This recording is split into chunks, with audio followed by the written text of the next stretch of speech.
So I'm going Yeah. to bring us back to album of the year. Talk about it. So our nominees were New Blue Sun, Andre 3000, Cowboy Carter, Beyonce, Short and Sweet, Sabrina Carpenter, Brat, Charlie XCX, Jesse, Volume 4, Jacob Collier, Hit Me Hard and Soft, Billie Eilish, Chapel Roan, The Rise and Fall of the Midwest Princess by Chapel Roan, and The Tortured Poets Department by Taylor Swift. And the winner was Cowboy Carter.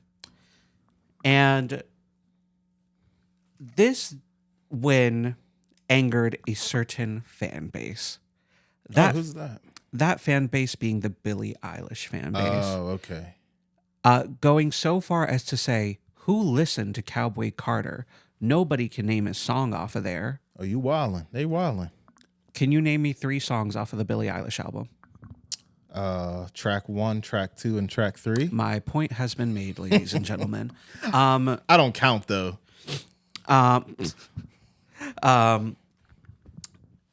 These, and I'm just going to give the benefit of the doubt that these are children, that these are hopefully children making just ignorant comments that they don't understand the importance of this album. I said it earlier, this album is historic. It is teaching you a lesson. It is telling you what the history of country music is. And also it is very vulnerable. It is very honest, and it is shining a light on what black country is and what it is to be black and from the South. Now, I cannot speak to that as much, but I have given a window into that world through this album.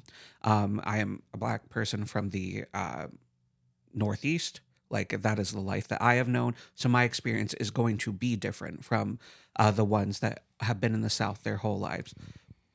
Beyonce can speak to that, and those people, and honestly, that is where the general population of black people in America is in the South. So this speaks to the experience of so many people, and even if you aren't black, if you are truly from the South of the country, you can hear yourself in some of this music still, I'm sure. But all it takes is for you just to listen to it and hear what she's saying. And if you can't relate to something, or if you don't enjoy it, you could just say, this isn't for me. But objectively, I can understand why this is important, why this could win.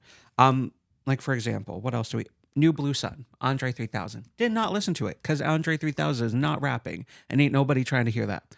But I can say, you know what, this isn't for me, but I'm glad that he made an album that he enjoyed, that he wanted to make. Jesse, Volume 4, did not listen to that album, but I'm glad that the person made it, felt like it was a work that they could be proud of and that they could put on for a Grammy nomination. I don't have to sit up here and say, I hate it, they don't deserve to be on here, and they're a terrible, and they're that black evil witch of a woman doesn't deserve to beat out my beautiful white queen. That's what some of you sound like. Just keeping it real. Just keeping it real. Also, I love Taylor Swift. Taylor Swift didn't make an album that was Grammy worthy this year. I'll be the first to say it. I'm a Swiftie. I enjoyed Tortured Poets Department. One of my favorite albums of all time is Folklore by Taylor Swift, also Red by Taylor Swift. And this album was for her fans and herself. This was not, in my opinion, it was not for mass consumption. It was not for everyone to understand. It was too personal to a point where it was almost uncomfortable to listen to at some points. And also it was kind of droning and a very overused sound that she has used through the past few albums. And I think just by looking at her, she was having so much fun.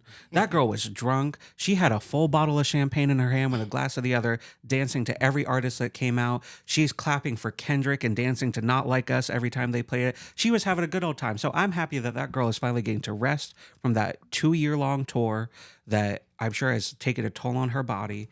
And I was just glad to see her have fun. And I think she did present. She got to present to Beyonce, which was incredible. And those two women run the music industry. And it was, I think it's an honor to be on that nominee list. If it was not going to be Beyonce, it was going to be Brat. Again, cultural impact. Brat had the American presidential campaign modeled after it.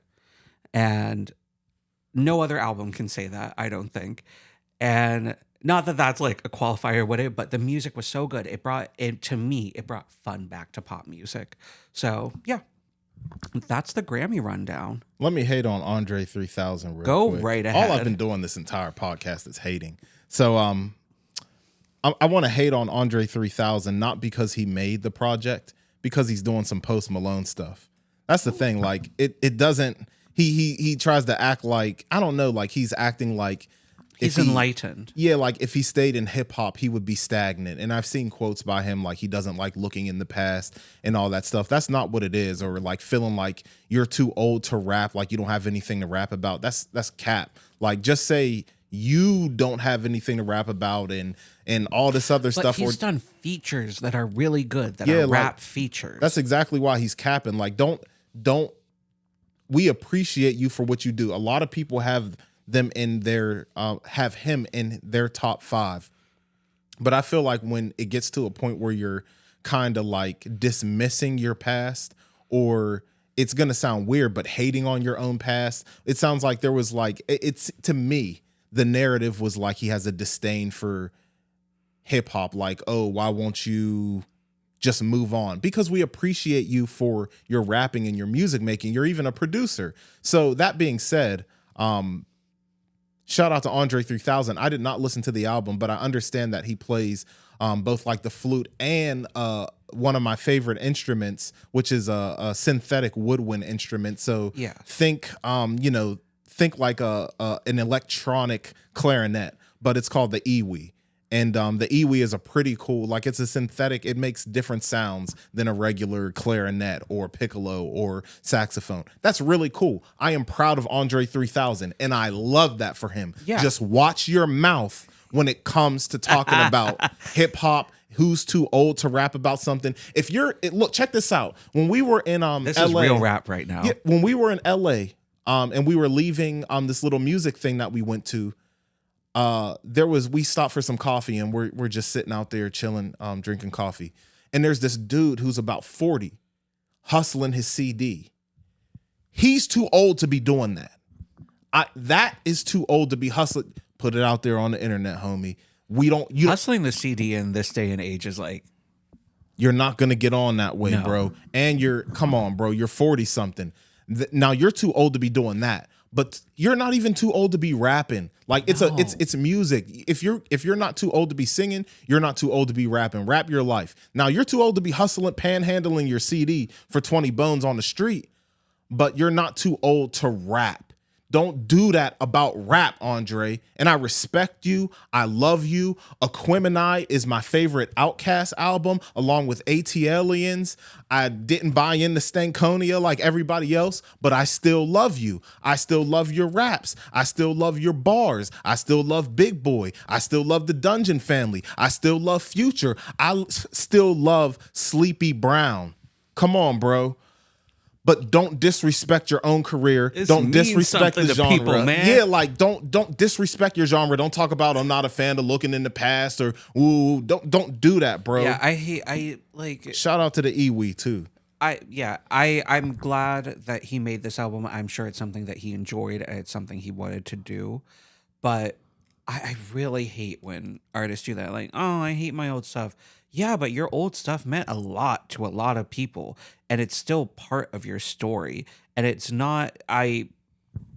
You all know I'm a Tyler the Creator stan, so I will break. Like, he doesn't like his old music. He finds it very immature and childish. And I'm like, well, yeah, but like, so were we at the time. So like that, it holds a place in our hearts still, and we don't think any less of you as your fans, as an artist, of because you have that old stuff out there or that you've wanted to change now. It's great that you've grown up and that you've honed your craft, but saying that you hate something that so many people love, I don't know, it's corny to me. I agree. It's the like I'm a tortured artist. I am this. I have such a huge mind. I'm like, okay, yeah, sure, but like also you still made that music, and for the time, like the music is groundbreaking or was groundbreaking at the time, and the music is important, and it means a lot to a lot of people. I think artists get, and I think we all encourage the behavior, and it's encouraged just in that culture of being the tortured artist, of being uh I always have to do better. I haven't done my best work yet, or something of the sort. I don't think I'm wording it right, but you get the idea. Yeah. So, yeah, just some quick Andre hate, and I'm gonna still listen to that New Blue. What's it called? New Blue Sun. I'm gonna listen to it because he plays the iwi, and I actually really enjoy that instrument. So I'm gonna check it out. But I had to discipline you, and you are my OG. But Had to break that belt out real quick. yeah, had to put belt to behind. Yeah. As the young kids say. Yeah. I do want to touch on real quick. Did you see what Drake did the day after the Grammys? Was that the Yes. Because I follow him on Yes. On Instagram. Yes. With the holes Yes. in the like And the bullet smoke holes. coming out of the back. There is